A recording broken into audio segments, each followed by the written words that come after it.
Bonjour à tous, bienvenue à Show de Boucan. Cette semaine, on va s'en aller à Plessisville parler avec Jessica et René. On s'en va parler Kawasaki chez Moto Performance 2000.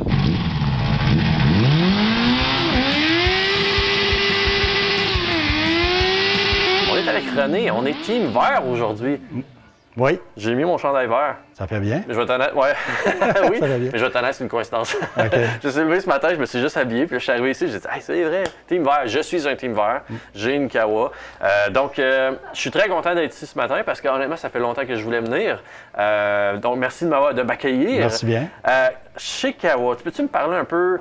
En fait, c'est quoi l'historique de Kawa? Comment c'est arrivé le magasin Kawa à Plessisville? Bien, Kawasaki, dans l'époque des années 69, il était ici à Plessisville.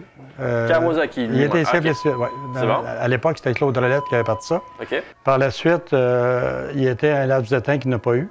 OK. Au début des années 80, il y a une autre personne qui l'a pris. OK. Par la suite, ça a duré jusqu'en 98. OK. 98, c'est moi qui l'ai pris de 98 à OK, tu as repris le magasin qui existait déjà? Non, non, j'ai... OK, il n'y avait pas de magasin du tout? Non, moi, j'étais déjà à mon compte. OK. J'ai parti à mon compte en 86. À l'époque, on réparait toutes les marques. Donc, vous étiez un garage? Oui, oui. OK. J'ai parti ça même la maison chez moi. C'était commercial qu'on avait droit. Et 2 ans plus tard, on parle de 88-89, je suis monté un autre local que j'avais loué ici, c'est à Roussacalix. OK. Puis en 1991, on s'est ennué ici à acheter ce local-là, OK. qui n'était pas comme ça, qu'on l'a modifié en 2003. OK. Quand on a modifié ça, avant de modifier ça, quand on s'est ennué ici, on était réparateur de toutes les marques, sauf qu'on a intégré un centre de location d'outils qu'on appelait Juluto à l'époque. OK, oui, ça me dit quelque chose, ça, des J'ai eu Juluto. ça pendant 21 ans de temps. OK. Et Fait que vous aviez les deux. Oui, bien les deux. Quand on a parti la location, on a gardé la réparation de moto pour toute marque et tout. Okay. Mais par contre, ce qu'on a fait par la suite, c'est qu'en 98, lui qui était dépositaire à Kawasaki nous avait sollicité, voir si on était intéressé de ramasser ça. Okay. Puis j'ai décidé de prendre ça parce que j'étais un passionné de moto de base. Okay. Ça fait qu'on a pris ça en 98. Depuis 98 qu'on a ça. Et on a continué à rouler avec Joe Luto, qui était notre centre de location. Et en 2013, on a décidé de faire un virage complètement au récréatif. On a vendu le centre de location à mon compétiteur. Puis on a décidé de continuer juste strictement en récréatif. Donc là, les motos ont pris toute la place. Les motos ils ont pris la place, puis il y a eu une nouveauté en 2019 qu'on a intégrée dans notre concession, nous autres, une autre concession qui est CF Moto. OK. Et qu'on a incorporé tous les motos depuis l'automne passé. OK. Ça s'est-tu bien passé, le CF Moto? Parce que vous êtes arrivé en 2019, juste avant une pandémie. Bien, moi, je te dirais qu'on est arrivé dans le bon temps. Ouais. Je veux dire, on est arrivé dans les bonnes années. CF Moto, c'est ceux qui ont eu des difficultés dans le passé quand ils ont commencé, comme toutes les concessions, au début de la concession. Mais par contre, on est heureux d'avoir cette marque-là parce que c'est une bonne marque, puis une belle garantie, puis tout. Puis c'est de faire connaître le produit. Le VTT s'est fait connaître avec les années. Et là, ça fait la même affaire avec la moto. Donc ici, dans ton entreprise, c'est quand même relativement familial. Ta fille travaille ici? Oui, il y a mon épouse et tout qui travaille ici. Elle a tant d'heures qu'elle vient durant la semaine qu'elle vient travailler ici. Oui, c'est familial comme ça. Et votre équipe est là depuis plusieurs années. C'est sûr qu'on avait en 2021, juin 2021, on avait perdu une bonne atout. On avait un mécanicien qui fait 18 ans qui était avec nous autres.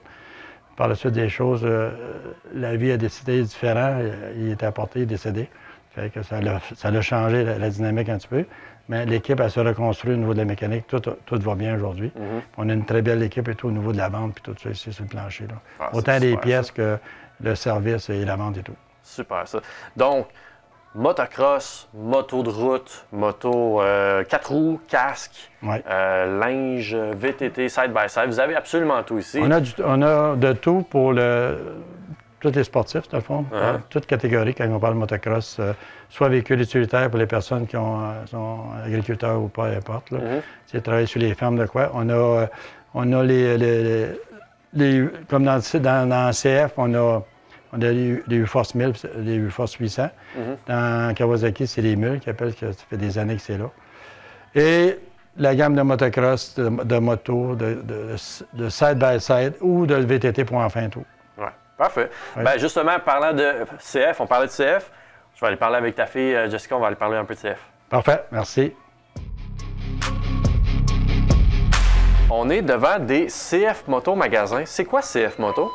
CF Moto, c'est une compagnie qui est importée de la Chine. Ouais. C'est importé ici par CMI Motor, OK. qui est situé à Saint-Benoît-Labre. OK. C'est une compagnie qui est ici depuis 2005, je ne me trompe pas, ouais, 2005. Puis eux, ils ont commencé en important les VTT.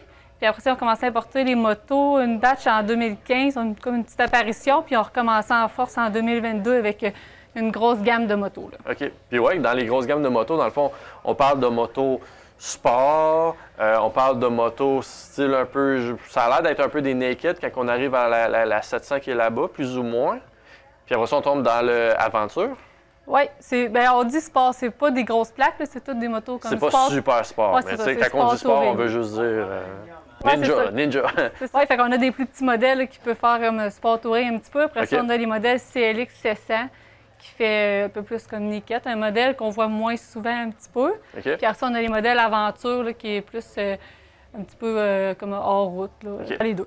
Là, on parle de motos très bonne qualité. Tu sais, là, on parle de la Chine, mais la bonne qualité de la Chine. Oui, c'est ça, parce qu'il y a toujours plusieurs qualités. Tu sais, on a qu'est-ce qu'on veut comme produit. Je veux dire, qu'est-ce qu'on demande, ils vont le produire, aucun problème, selon le budget aussi. CMI Motor aussi, ils ont fait beaucoup d'évolutions avec le produit. Là, si on parle de côté VTT, c'est eux qui ont amené là, les clutches chez VTEC. Là, fait que sur toutes les VTT CF Moto, il y a des clutches chez VTEC qui viennent du Québec.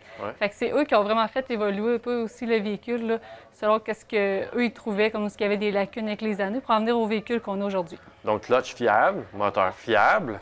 Fait que rendu là, on parle de suspension. C'est rare qu'une suspension s'achète, tu sais. Oui, mais sur les motos, c'est des produits très fiables, puis ils ont des bonnes garanties aussi. C'est sûr que ça dépend toujours de l'utilité de la personne, mais il y a une garantie 5 ans limitée aux 10 000 kg, fait que c'est des bonnes garanties là, pour une moto. Vous me recommanderez une moto CF par rapport à une gamme Kawa. Ça serait quoi la différence pour toi? On va aller de ce bord-là. Bien, c'est sûr que je vais à les deux produits. Fait que j'adore les deux produits. Je trouve que c'est deux très bonnes marques. C'est sûr qu'on va y aller aussi selon le budget de la personne. Une moto donc, CF, le budget. Oui, c'est sûr que la moto CF Moto est beaucoup moins chère que les Kawasaki ou que toute autre marque qu'on peut comparer, mettons. Mais c'est aussi un très bon produit. Fait que la personne, c'est vraiment qu'est-ce qu'elle va aimer comme véhicule. T'sais. Je ne vais pas dire va là juste parce que c'est moins cher ou quoi que ce soit. Ça dépend toujours de qu'est-ce que la personne aime, le look. C'est des looks différents. Oui, c'est un peu différent, ouais, ça vient aussi compléter notre gamme. T'sais, on a des 300 que j'ai pas dans Kawa. Dans Kawa, ça a des 400. J'ai des modèles comme le modèle CLX Sport, c'est un modèle que j'ai pas dans Kawasaki. Fait que ça vient comme compléter. Ça va aller avec ce que la personne a veut comme produit aussi. OK.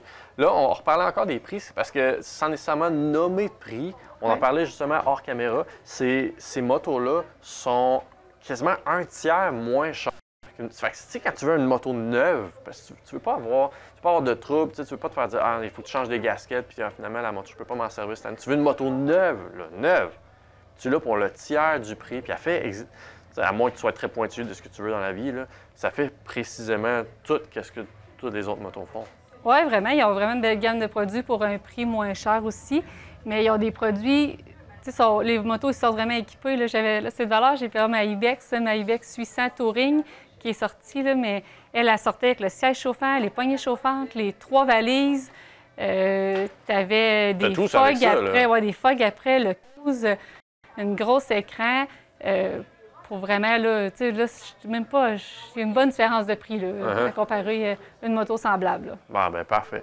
Jessica, merci beaucoup. Ça me fait plaisir. Puis on va se revoir peut-être dans une prochaine émission avec des courses de VTT. Oui, on se voit le 27 mai aux courses de VTT à Plessisville. Et je pense qu'il y a une autre course aussi. Oui, c'est vrai, le 26 août à Sainte-Sophie-d'Halifax. Parfait. Alors, merci. Merci, bye. Alors, cette semaine, à Capsule de Boucan, j'ai décidé de donner un nom à ça. On fait des capsules de Boucan. Ben oui. Avec Marie-Christine, ça va? Ben oui, salut Eric. Ça va? Oui. Good, super. Alors, on parle de, en fait, les plaques, les prix des plaques. Oui, les plaques. Donc, les motos. C'est quoi les catégories de motos? Pour que c'est cher de même? Puis pourquoi elles ne sont pas toutes le même prix? Ouais. Donc, les motos, ce qui embarque là-dedans, en fait, il y a plusieurs catégories. Les cyclomoteurs, donc les mobylettes, ça rentre là-dedans. Ouais. Donc, les mobylettes, les motos 3 roues. Donc, après ça, moto, là, 125 et moins, 126 à 401, 401 étant la majorité des motos et plus, et les motos qui sont considérées à risque sport. Donc ça, c'est vraiment les Super catégories. Ouais, Super sport. donc ça, c'est vraiment ceux-là qui embarquent, qui ont tous des prix différents. Ouais. Initialement, à part le cyclomoteur qui ne peut pas aller partout, le droit pour aller sur le chemin, tout court, là, sur le chemin public. Une mobilette, c'est à peu près 15$. Évidemment, là, on est en 2003, les prix changent. Ouais.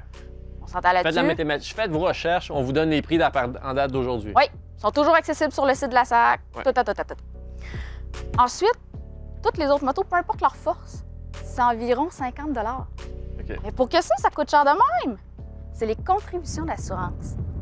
Elle nous attend. Elle, c'est vraiment selon ce qui est plus à risque, ce qui est moins à risque. Puis c'est vraiment ça qui va venir jouer dans les prix. Parce que sinon, aller sur le chemin, c'est pas plus cher que 50$. C'est plate, hein? C'est motadine. Mais bon. Alors justement, là, on parle de 125 à 400 cc qui est à peu près 380 au total, donc 320 d'assurance, plus ou moins. À peu près. À peu près. 400 et plus, qui est classé sport normal, touring, whatever. 400 et plus, là, on tombe à un total avec tout inclus d'à peu près 780. À peu près. Mais quand on tombe dans le super sport, c'est là que la facture est salée. Juste la contribution d'assurance. Pas encore la taxe à contribution d'assurance. Juste la contribution d'assurance. À lui seul, c'est 1600. 1600 $. Après ça, on rajoute La taxe, tous les autres petits frais que ça. tous les autres payent. Fait que là, on tombe à peu près à 1800, 1900 en date de 2023. C'est un gros montant pour être capable d'avoir une belle petite machine, mais... Mais quand on le sait pas, ça fait mal. Exact. Donc, ce qu'on peut vous suggérer, allez voir sur le site de la SAC pour regarder Oui. la moto que vous allez acheter, pour avoir de surprises. Oui. Il y a des motos antiques aussi. Oui. Il y en a qui prennent des 81 et plus vieux. Ça aussi, il y a un coût différent. Oui. Ouais. C'est une économie, je pense. Il y a une économie, mais ils roulent juste sur les routes de 70 km maximum. À savoir, Ouais. Parfait.